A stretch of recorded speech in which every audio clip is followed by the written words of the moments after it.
Welcome to my commentary about the VSS Vintorez assault rifle. Oh, and wait a second, did I say assault rifle? Yeah, I think so, because this weapon actually has quite some assault rifle-like aspects, and yeah, let's go through them real quick. Rate of fire 600 rounds per minute. Damage slightly below assault rifle average. Recoil also about the same as your standard assault rifle. Reload time 4.1 seconds, which is actually on the better end of assault rifles.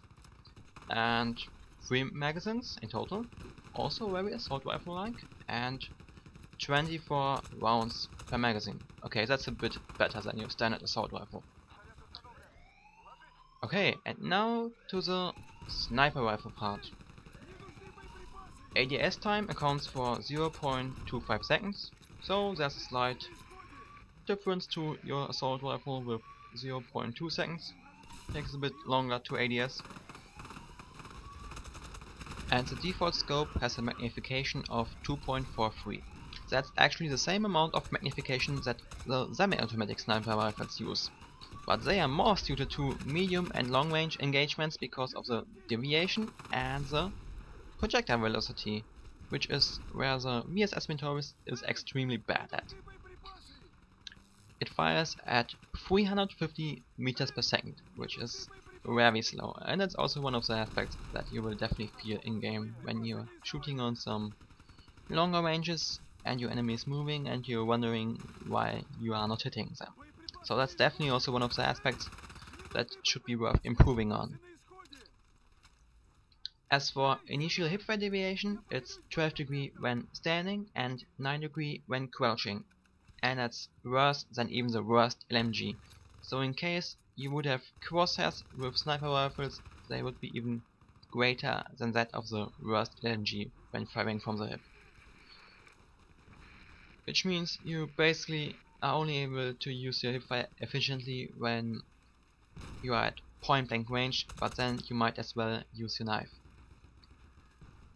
Firing deviation, on the other hand, is a different story. The gain per shot accounts for 0.35 degree, and you recover 0.15 degree deviation each frame, or 4.5 degree deviation each second. And it takes about 0.08 seconds to regain full accuracy after firing single shots, so at least it's good at recovering deviation after firing. Which means basically as soon as you controlled your recoil, you're back at full accuracy. ADS deviation is nothing super fantastic, but at least it's usable, although it's a bit below assault rifle standards, and for standing it's 0.432 degree deviation, and for crouching it's 0.324. And yeah, that's usable, but as I said, assault rifles in general are a bit better when it comes to first shot deviation when aiming on sight, and an assault rifle is better at first shot deviation than a sniper rifle when aiming on sight?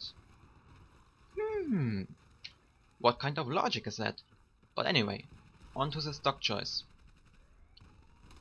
Since the VSS behaves like an assault rifle in the aspect of firing many shots in rapid succession, recoil is actually a factor to be considered on this rifle, and choosing a recoil reducing stock makes sense to improve your gun handling.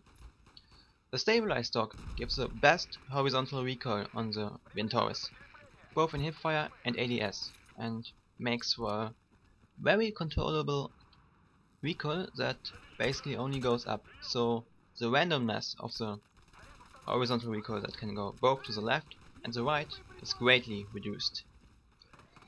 And the special effect of the stabilized stock on the recoil class is that it reduces initial deviation by the same amount as a tactical stock.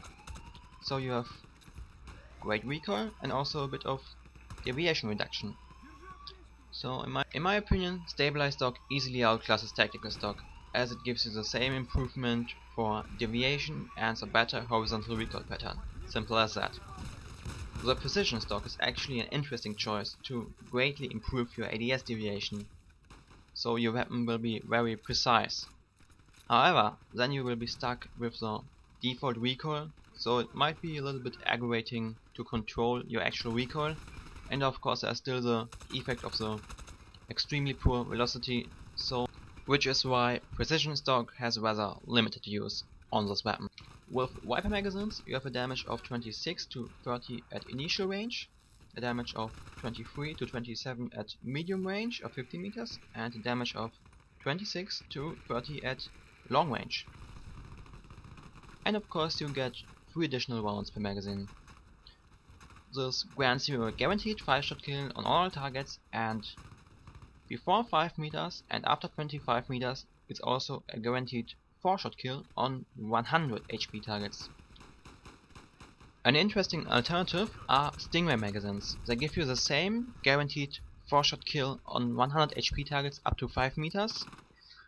They don't give quite the same guarantee beyond 25 meters, but they give at least a very good chance already beyond 7 meters to kill 100 HP targets in 4 shots, because your medium and long range damage are the same of 24 to 28, and in case with the Stingray magazines there's a slight reduction to ranges, so your medium range starts at 7 meters. But beyond that point, of course you retain your option to kill all other targets in 5 shots, and on top of that you have 2 additional rounds compared to Viper magazine, and in total 29 rounds per magazine. And as for the barrel, yeah, no big surprise here, precision barrel. But even if I wouldn't have a similar damage pattern for medium and long range, I would still use a precision barrel just because the default ballistics suck so much. Oh, and here's one interesting tip that you should keep in mind. When you're using Viper magazines, don't ever use stand-off barrel. It actually increases your medium range, or not. No, it does not increase your medium range. It pushes back the beginning of your long range damage, but since your long range damage is higher than your medium range damage in case of Viper magazines on VSS, you don't want to do that. So never use something that pushes back long range.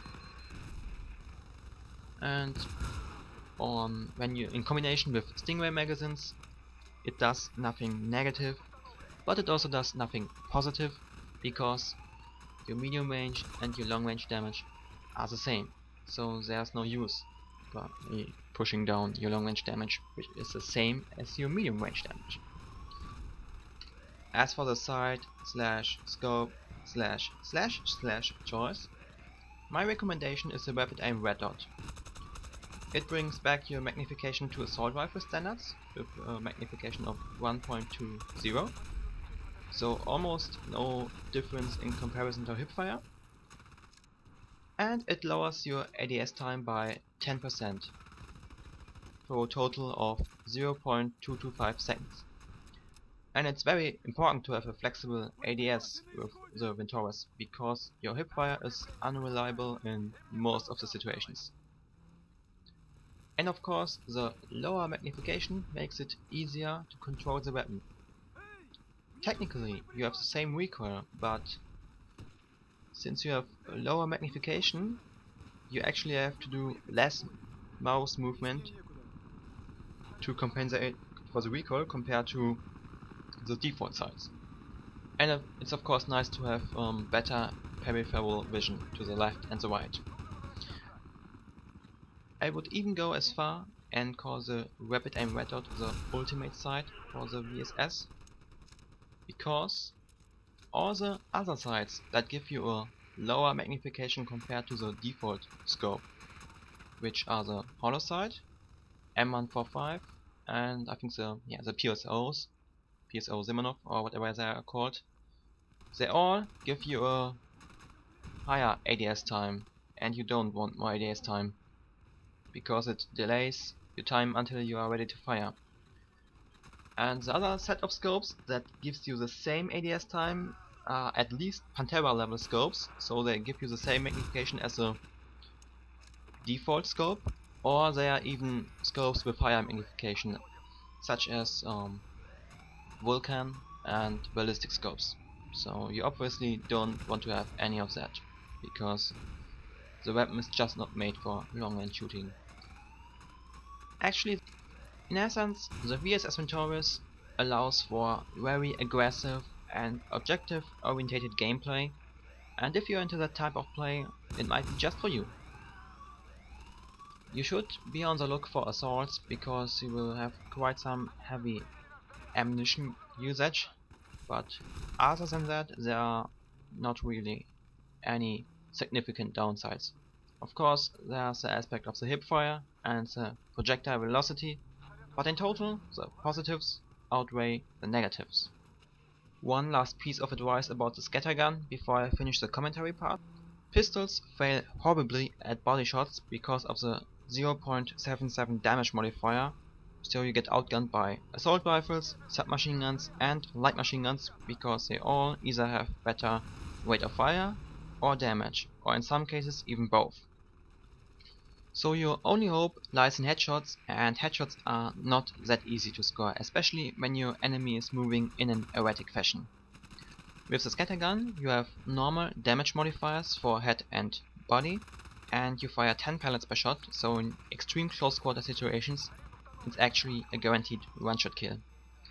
And especially with the motion sensor of the recon, you can to an extent pick your firefights and get more reliably into one-on-one engagements, so the reload time does not matter that much. Thanks to Georgi Gruniuk for letting me use his account, and as always, knowledge is power. Goodbye.